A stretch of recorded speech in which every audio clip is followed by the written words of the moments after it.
As we stepped into her perfectly manicured living room, she smirked. "Oh, wearing that dress again? Brave choice." Her words, sharp as thorns, were just the beginning. But this time, I wasn't going to let her have the last word. The drive to my mother-in-law's house always fills me with a sense of dread, a feeling I've come to expect every time we visit. Today was no different. As we pulled into the driveway, I noticed the curtains twitch, a sure sign that she was already watching, already judging. My husband, Alex, gripped the steering wheel a bit tighter as we got out of the car. I could sense his unease, a mirror of my own. The door opened before we could even knock, and there she stood. Her smile didn't quite reach her eyes. "Darling, you look tired," she said to Alex, her voice dripping with a concern that didn't quite feel genuine. "And you, well, it's nice to see you making an effort," she added, eyeing my carefully chosen outfit. The comments were subtle, the kind that you couldn't quite call out without seeming overly sensitive, but they were there, little jabs meant to unsettle. As we walked into the living room, I noticed the family photos displayed prominently. Alex as a child with his father, but none with us, his current family. Lunch was a quiet affair. The tension hung in the air, thick and unspoken. Maëlle asked questions, her tone casual, but there was an undercurrent of something else, a need to assert her dominance, to remind us of her place in Alex's life. "So, how's work going, Alex? I hope you're not still letting them overwork you," she said, her eyes briefly flickering to me, as if I were the one pushing him too hard. Alex mumbled a response, keeping his eyes on his plate. I could feel the frustration radiating off him. It was always like this. She'd make these comments, and he'd shrink back, the little boy who couldn't please his mother. As we sat in her overly floral living room after lunch, sipping tea from fine china, the conversation turned to family news. She spoke of cousins and aunts, but it was clear the news was carefully curated. Anything positive about our life was glossed over, while any struggle was dissected in excruciating detail. I found myself zoning out, staring at a spot on the wall, wondering why we kept putting ourselves through this. Why did we subject ourselves to these subtle but constant critiques? But I knew the answer. It was for Alex. Despite everything, he wanted his mother's approval, her love. As we finally made our excuses to leave, Maëlle's tone changed. "You know I only want the best for you both," she said, her voice soft, but the words felt hollow after everything else. The drive back was quiet. I reached over and squeezed Alex's hand. We were in this together, but I couldn't help but wonder if things would ever change. If she would ever see the hurt she caused, or if this dance would go on forever. But as we drove away, I looked back at the house, a knot of unease in my stomach. There was a part of me, a small, whispering voice, that wondered if maybe, just maybe, things would catch up with her. That the way she treated us, the way she'd always treated Alex, would have consequences. It was a thought I didn't want to entertain, but it was there, lurking in the back of my mind. As we turned the corner, I let out a sigh, trying to leave the tension and the unspoken words behind. But they clung to me, a reminder of the day and of the challenges we faced. Challenges that I feared were far from over. The weeks following our visit to my mother-in-law's house were filled with a subtle, lingering tension. Alex seemed more withdrawn, his usually bright demeanor dimmed by the shadow of that day. It wasn't just me who noticed. During a weekend brunch, our friend Sarah commented on it. "Alex, you okay? You seem a bit off," she said, her brow furrowed in concern. He offered a weak smile. "Just tired, I guess. Work's been hectic." But I knew it wasn't just work. It was his mother's words, echoing in his mind, undermining his confidence. It was a pattern I'd seen too often. One evening, as we sat on our couch, a family group chat on his phone lit up. It was his mother, sharing news about a distant relative's success. The message was innocent enough, but it was her follow-up that struck a nerve. "Wish we had some good news from our side to share. Right, Alex?" It was a subtle dig, a reminder of our recent struggles with buying a house, something she knew was a sensitive topic. Alex's face tightened, and he put his phone away without responding. "Why does she do that?" I asked gently, not wanting to push him, but needing to understand. He shrugged, a gesture of defeat. "That's just how she is, always pointing out what's wrong, never seeing the good." It was then that I realized how deeply his mother's words affected him. They weren't just annoying comments, they were chisels, slowly chipping away at his self-esteem. The turning point came a few weeks later at a family barbecue. The sun was bright, the kids were playing in the yard, and for a moment, it felt like a normal, happy gathering. But then Maëlle arrived, and the atmosphere shifted. She greeted everyone warmly, but her words were laced with subtle criticisms. To her niece, "That's a bold dress choice." To her sister, "I see you're still with that job." Each comment was a tiny barb, hidden beneath a veneer of concern. But it wasn't until she turned her attention to us that the real drama unfolded. "Alex, have you put on weight? And you, dear, still no news about a baby?" The words hung in the air, and I saw Alex's face flush with embarrassment and anger. There was a collective pause, a moment of shared discomfort among everyone present. It was Alex's sister, Lisa, who finally broke the silence. "Mom, that's enough. Can't you just be nice for one day?" Mill looked taken aback, as if she couldn't believe someone was calling her out. But Lisa didn't back down. "Every time we get together, you have to make these comments. Can't you see how they hurt people?" There was a tense silence, then Maya laughed it off. "Oh, you're all too sensitive." But something had shifted. People started to see her behavior for what it was. Whispers began, conversations started. It wasn't just us who had noticed, it was everyone. In the car ride home, Alex was quiet, but I could tell he was thinking. "Maybe Lisa's right," he finally said. "Maybe we don't have to just accept it." It was a small admission, but it felt significant. It was the beginning of a change, a realization that maybe we didn't have to be passive recipients of Miles' words. But as we drove, I couldn't help but feel a sense of foreboding. It was as if we had opened a door, and I wasn't sure what lay on the other side. All I knew was that things were about to change, and I wasn't sure if we were ready for what was to come. The family barbecue incident marked a turning point in how we and the rest of the family viewed Miles' behavior. There was a noticeable shift, a subtle but significant change in the dynamics. Conversations about her, once hushed and careful, became more open. It was as if Lisa's outburst had given everyone else permission to acknowledge what had been unspoken for so long. In the weeks that followed, I noticed a change in Alex too. He started to speak up more, to assert himself in small but meaningful ways. It was as if he was slowly shedding the weight of his mother's expectations, finding his own voice. But with change comes resistance, and Miles' response was swift and predictable. She began to call more frequently, her tone a mix of concern and criticism. "I just want what's best for you," she'd say, but her words felt hollow, especially now that we were all seeing the strings attached to her concern. Then came the family reunion, an event that had been planned for months.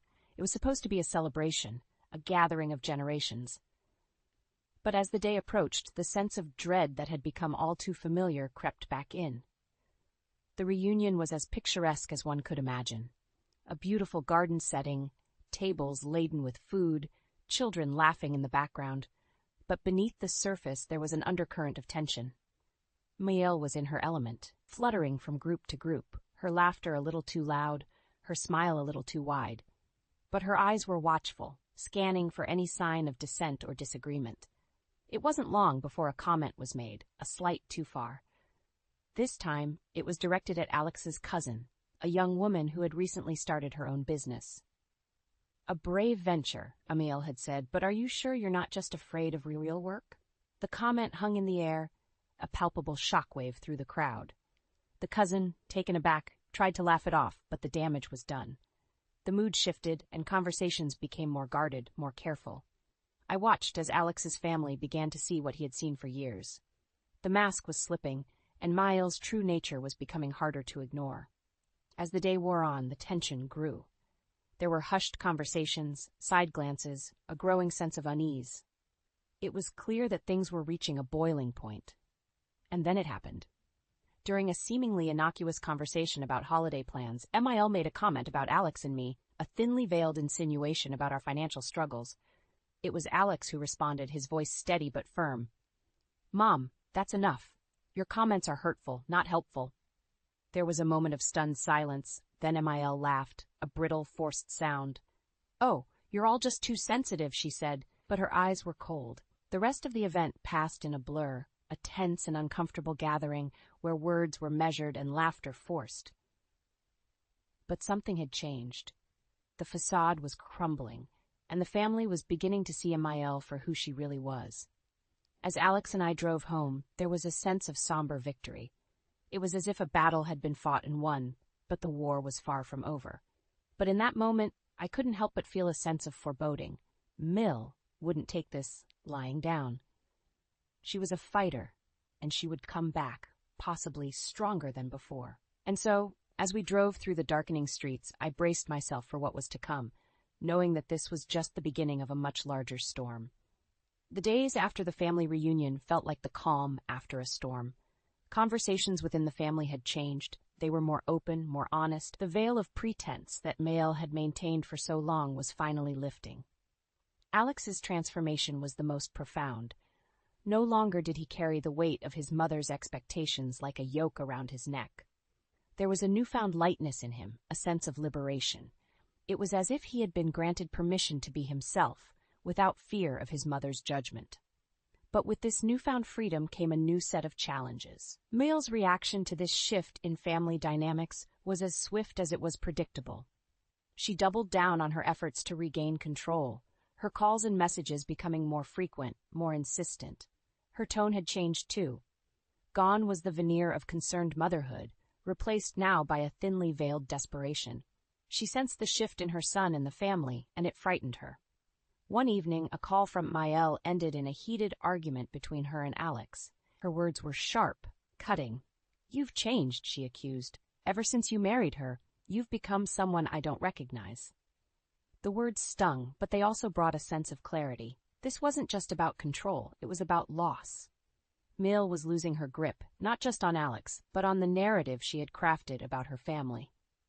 In the weeks that followed, the ripple effect of Mael's actions became increasingly apparent.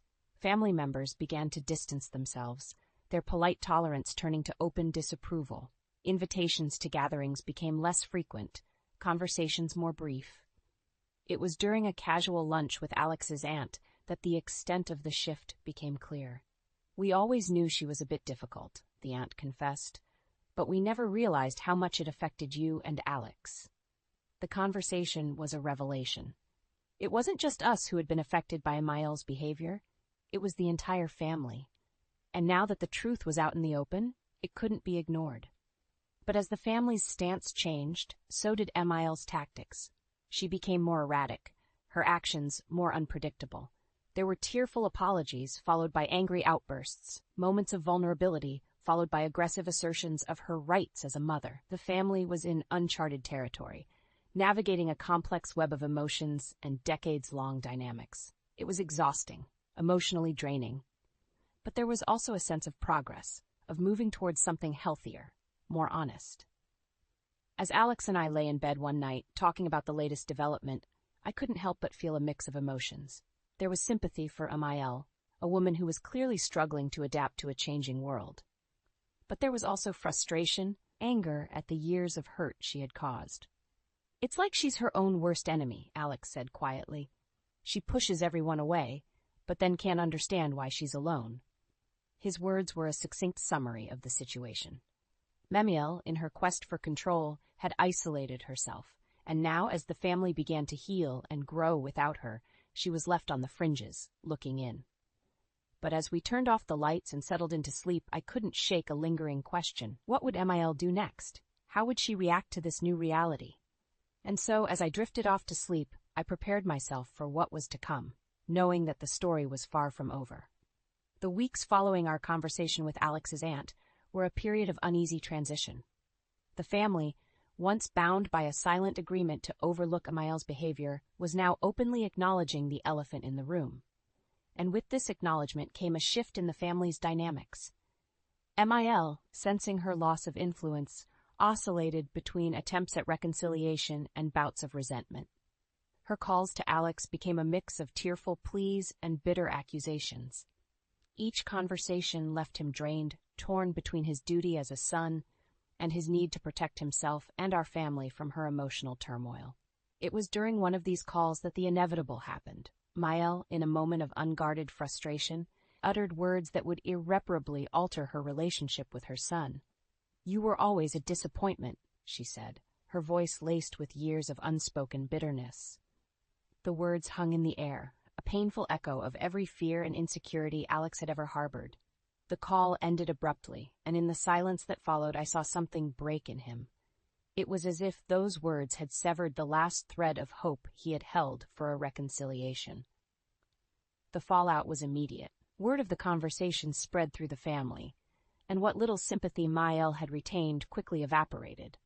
Family gatherings became more infrequent, and when they did occur, Email's presence was noticeably absent. But it wasn't just the family that turned away. Friends, neighbors, people who had once been part of her social circle began to distance themselves.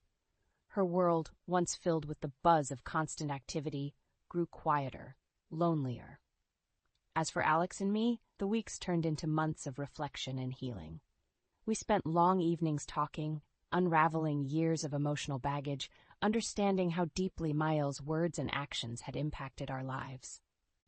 It was during one of these conversations that Alex made a decision that marked a turning point in our journey. "I need to let go," he said, his voice steady but filled with emotion. "For my own sake, for our sake. I can't keep hoping she'll change." The decision wasn't easy. It came with a sense of loss, a mourning for what could have been, but it also brought a sense of peace, a relief from the constant strain of navigating Mael's emotional landscape.